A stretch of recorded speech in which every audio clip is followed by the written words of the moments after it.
Well, hey friends, I hope you're having a good Sunday. Jess and I are out of town this week. We are hanging out with our parents, so we're sorry we can't be there with you. So you get digital message tonight. But it's good to be here to get to talk to you. And if you've been with us the past few weeks, then you know that we are in the midst of our Imitating Jesus series. The point of this series is to look at the lifestyle and the habits of Jesus and how he responded to the things that this life presented to him, right? And kind of the heart behind this series is this understanding that, well, if we are human and we're created, and our Creator, the one who designed us, came down and lived as one of us, well, what did he do and what can we learn from it? And so that's what we're here to discuss. And tonight in particular, we're talking about a subject that every one of you has dealt with, and that is the subject of rejection. Everyone in this room has dealt with rejection. Your leaders, as old as they might seem, have been rejected. I've been rejected. It's something that we all deal with. And the thing about rejection is that it hurts. Rejection, there's a pain that comes with rejection. And when I say that there's pain to rejection, I'm not speaking figuratively. That's actually scientific and real. A study was done where a bunch of university professors collected a bunch of people, got them together, and did MRI scans on them. And they were scanning their brains, and as they were scanning their brains, they asked them to recall a moment where they had been rejected. And what these researchers found out was that as these people were living through those memories of rejection, the part of their brain that was activated was the part of the brain that operates during pain, which means that we are designed to respond to rejection the same way we respond to physical pain. Your brain works the same way when you get rejected as it does when you stub your toe.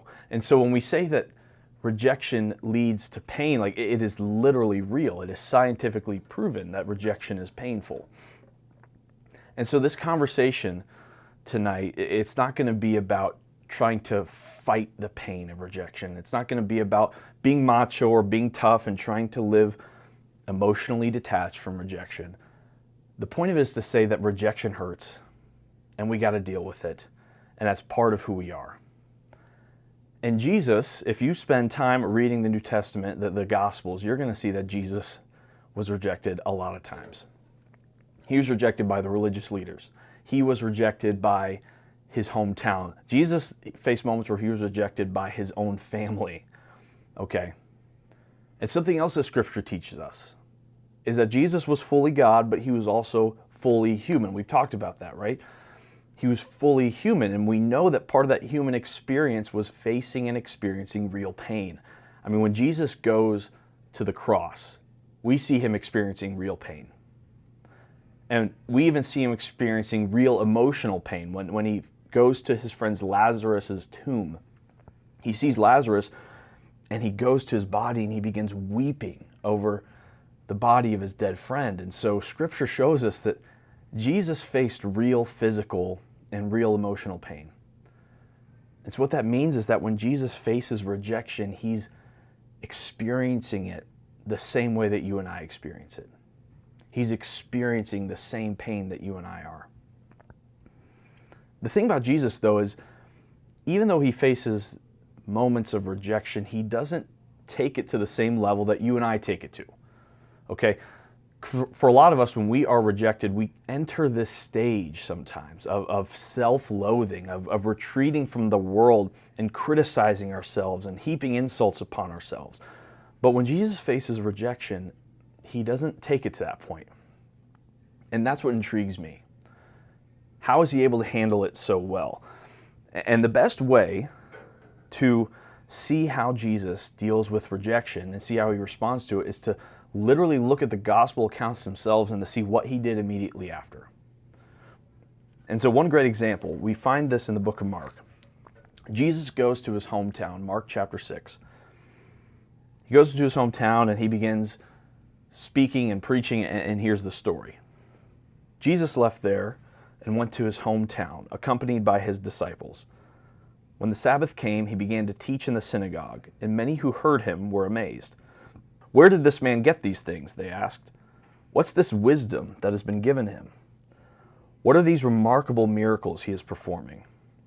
Isn't this the carpenter? Isn't this Mary's son and the brother of James, Joseph, Judas, and Simon? Aren't his sisters here with us?" And they took offense at him. Jesus said to them, "A prophet is not without honor, except in his own town, among his relatives, and in his own home." He could not do any miracles there, except lay his hands on a few sick people and heal them. He was amazed at their lack of faith. So Jesus faces rejection here. And how does he respond to that rejection?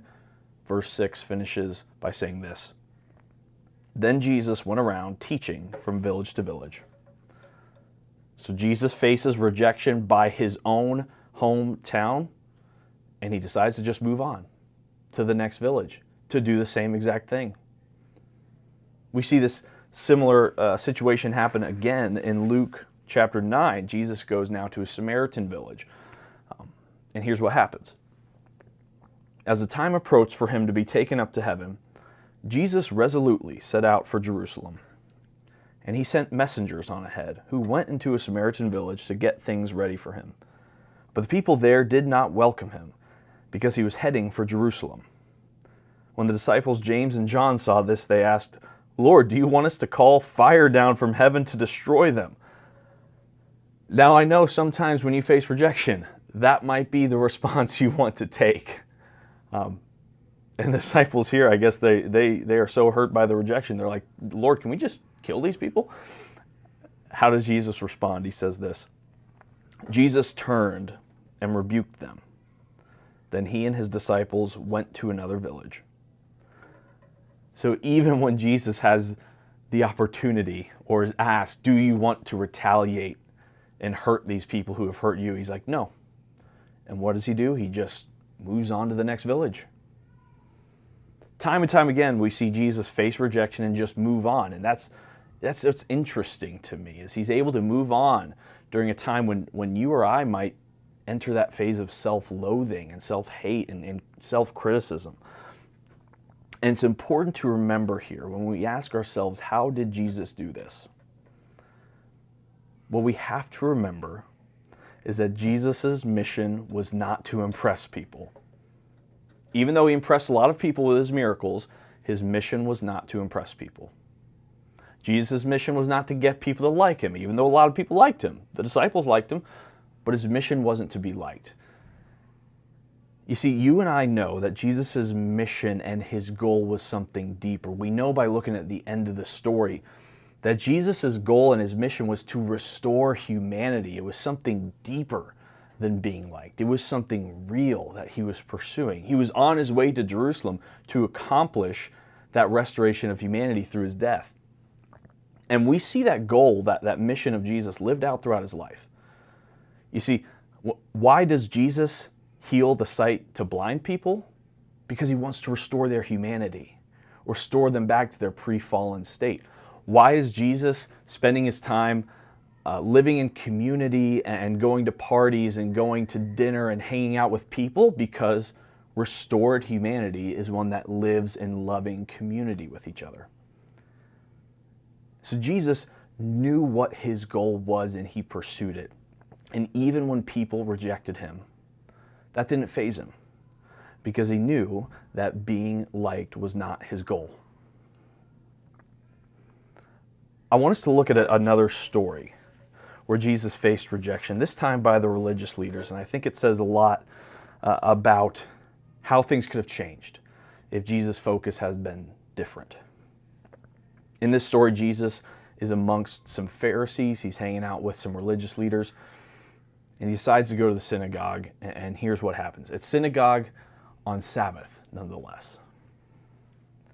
Going on from that place, he went into their synagogue. And a man with a shriveled hand was there.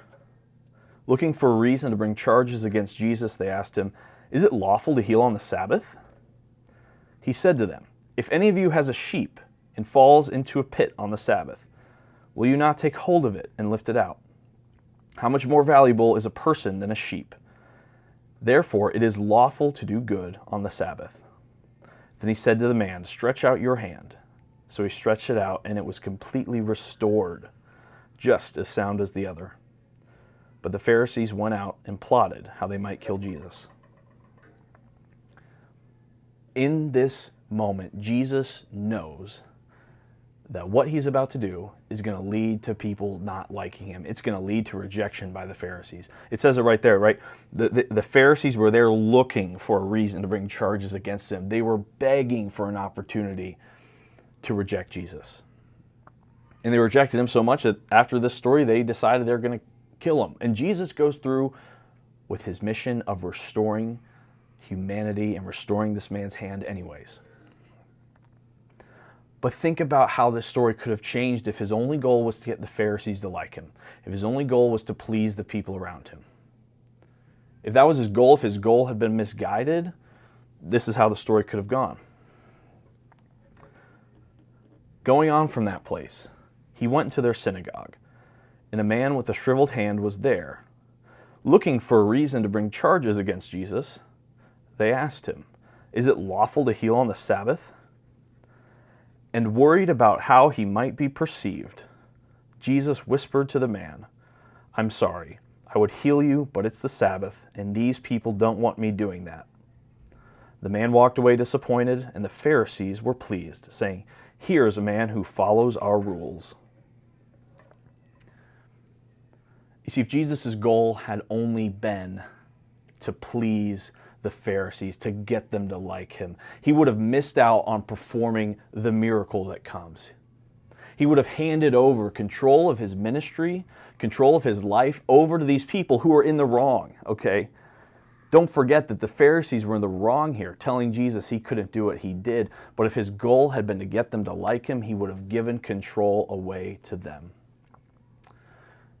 And when you and I only live to be liked, you see, we're doing the same thing. We are giving control of our lives over to other people, whether they are right or wrong. Here's how I think of it. Living to be liked is like living as an NPC, okay? If you're not a gamer and you don't know what an NPC is, our older leaders out there, you might need to ask your students. NPC stands for non-playable character. And in a video game, the NPC are those characters that walk around the world waiting for the main character to come in, right? It's as if they just kind of stand around waiting until the main character enters the room. And once the main character comes in, they walk around and they do things in the presence of the main character, but they're only there to serve the desires and to operate within the realm that the main character gives them. They have a preset, predetermined course of responses. Their lives are not independent. They do not live outside the realm of this main character, right? Well, when you live only to be liked, what you're doing is you're giving control of your life and your responses over to someone else. You're saying, you be in control of me. You determine how should I respond, right? If you live to be liked, then actually what you're doing is you're saying that you are no longer actively in control of your life. You are saying that others, the world around you, that they're the main character and you are just there to passively do what they want you to do. Living to be liked means that your emotional responses are determined by the world around you. It means that you're living with a script that's written by other people. You see, Jesus didn't live to be liked. He didn't live to be loved by the world. Jesus lived to love the world. Notice those verb differences there. He wasn't a passive reactionary to the world around him. He was an active participant in it. He didn't live to be liked. He lived to love others. He lived with the purpose of showing love to creation. And you and I, we don't have to dig very far to find our own purpose in this world. See, Jesus says it himself, and he uses, notice the active verbs again, right?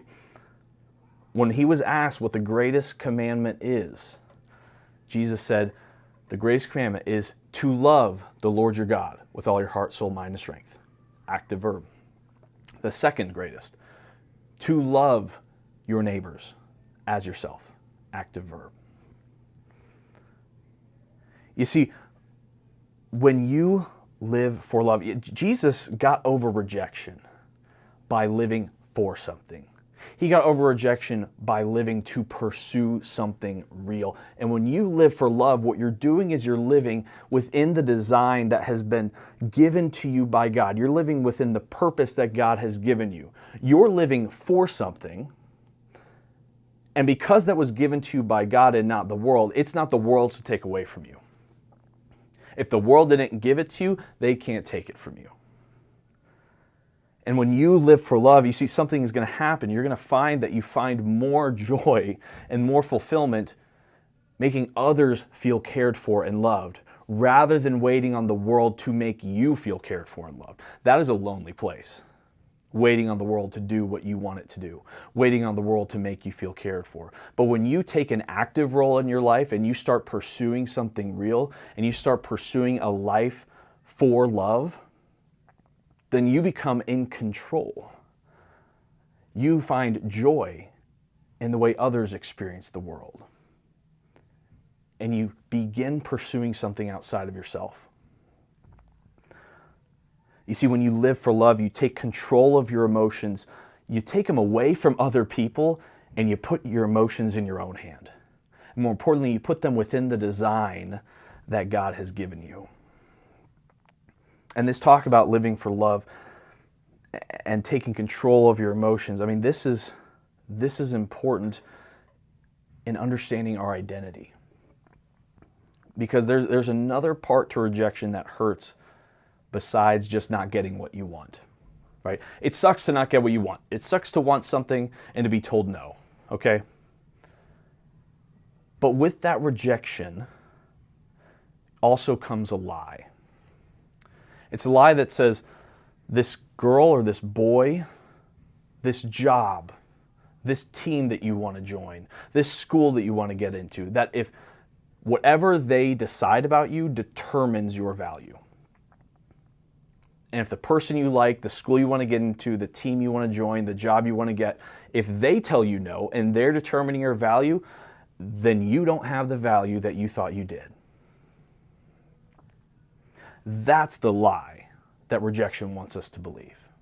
That's when we enter that place of self-loathing and self-criticism and wondering what's wrong with us because we have told something else to determine our value for us. Jesus could take rejection because he knew who he was. Jesus knew he was the Son of God, whether his family knew it or his hometown knew it or the Pharisees knew it. He knew he was a Son of God. And to him, he said, I'm the Son of God, and I'm going to do what the Son of God does no matter what you think about it. You can take it or leave it. You can like it or not, but I'm going to do what I am here to do. And if you are a baptized believer, if you are a follower of Jesus, God's also given you a title. We see it in 1 John chapter 3. John tells us, he says, see what great love the Father has lavished on us, that we should be called children of God. And that is what we are. I love that emphasis that John follows it up with. He says, hey, you're a child of God, and that is what you are.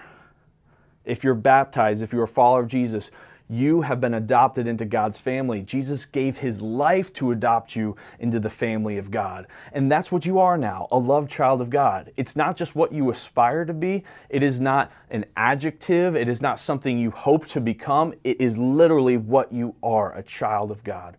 And if that is a title that the world didn't give you, then it's not a title the world can take away from you. You are loved and valued so much that God died for you.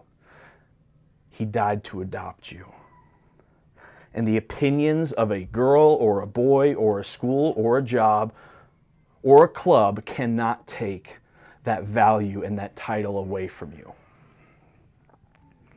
And so what can Jesus' life, what can it teach us about rejection?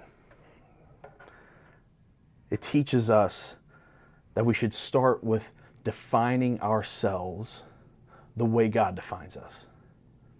If God designed you, then God defines you. And if God calls you his son and his daughter, then that is what you are, and that can't be taken from you.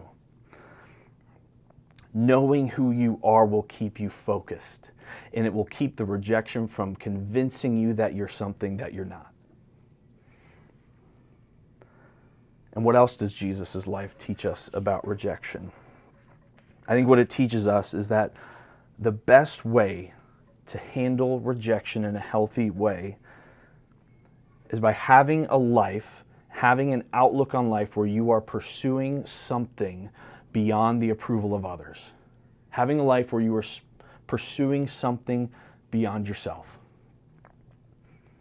You see, living to be liked, if that's a path you take, then you're setting yourself up for a continual cycle of rejection and hurt. You're going to be rejected, you're going to hurt, and you're going to wonder, what should I change about myself to please the world? And maybe you make that change, and all of a sudden, the world judges you for something else and rejects you for something else.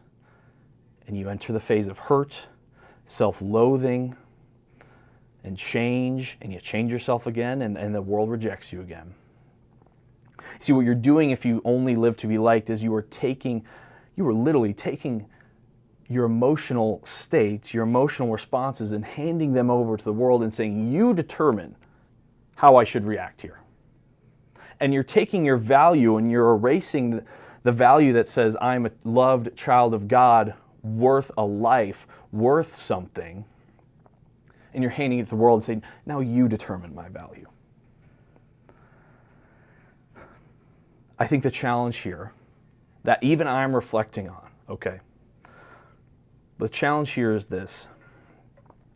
If your only goal in life is to get others to like you, then maybe your goal isn't deep enough. But if you have something real that you're pursuing, then you go from a passive recipient of the opinions of others, and you become an active participant in the world around you. If you have something real that you're pursuing, then what you're doing is, if you're aligning yourself with that title of child of God and that purpose that's been given to you to love others, to love God, and to love the world around you, if you're aligning your purpose and your life with that, then that's something the world can't take from you. And what they're going to do is they're going to look at you and how you respond to rejection and say, how is that person able to move on so well? How is that person able to find a way to define themselves besides the world's opinions of them?